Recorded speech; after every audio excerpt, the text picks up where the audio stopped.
Okay, this is a video on how to retrofit 1994 and under Sportsters with new LED turn signals. Biggest thing here is systems that have a one-wire turn signal mounted. First and foremost, I have everything just kind of dummied up here so it's easier for people to see what I'm doing. Of course, I'll go through and clean all this up. I got plenty of other stuff to do here to not worry about that. So there's some wires that are different colors here, stuff like that, just for ease of access. First thing you're going to need is one of these, a load resistor or a load equalizer. This is a Badlands model LE01 economy model. This bike just goes on short rides, stuff like that. If you do a lot of parade driving, stuff like that, where your four ways are going to be on for an extended period of time, it's a good idea to get a little bigger model of the load equalizers. They don't heat up quite as much. These guys get pretty hot. So anyway, I have the side supports here removed just to get at them easier. If you take the old turn signal and take the cap off, you can pull the wires right through it without having to remove the sidebar, and then just get rid of the turn signal and leave that support piece on there for this. So yeah, here we go. So the biggest thing with these guys is, on mine, I don't know if they're all like this, but I had two wires coming out of this side, black and purple, and I only had one wire coming from this side. And of course the new turn signal has two wires, so this is the problem. Don't be fooled, kids. This here, even though it's black, is a positive. It's a hot wire. So what I've done is I've taken and just wired this up. So load resistor here, the load equalizer, you're going to just want to tie into a harness.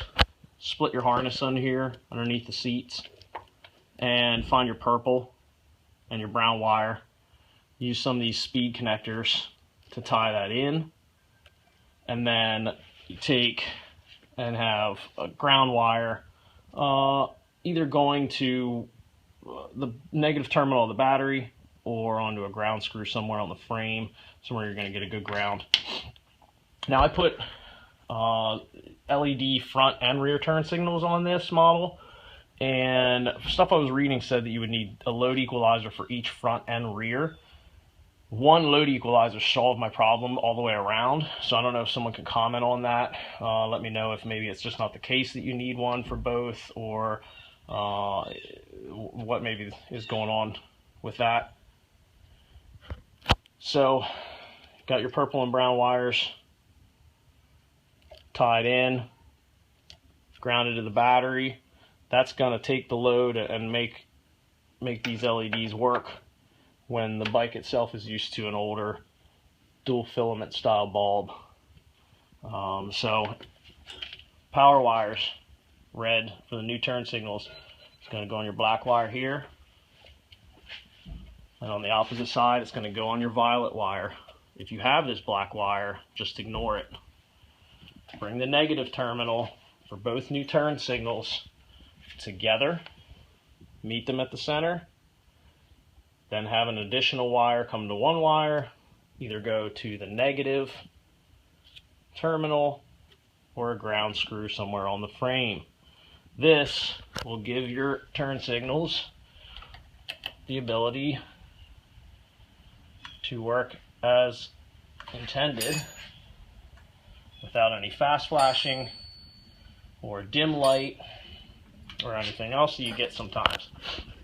Now if you just hook the turn signal up to both wires over here, and then the power wire here and the ground terminal for this one by itself on a ground screw, this turn signal here will not even operate.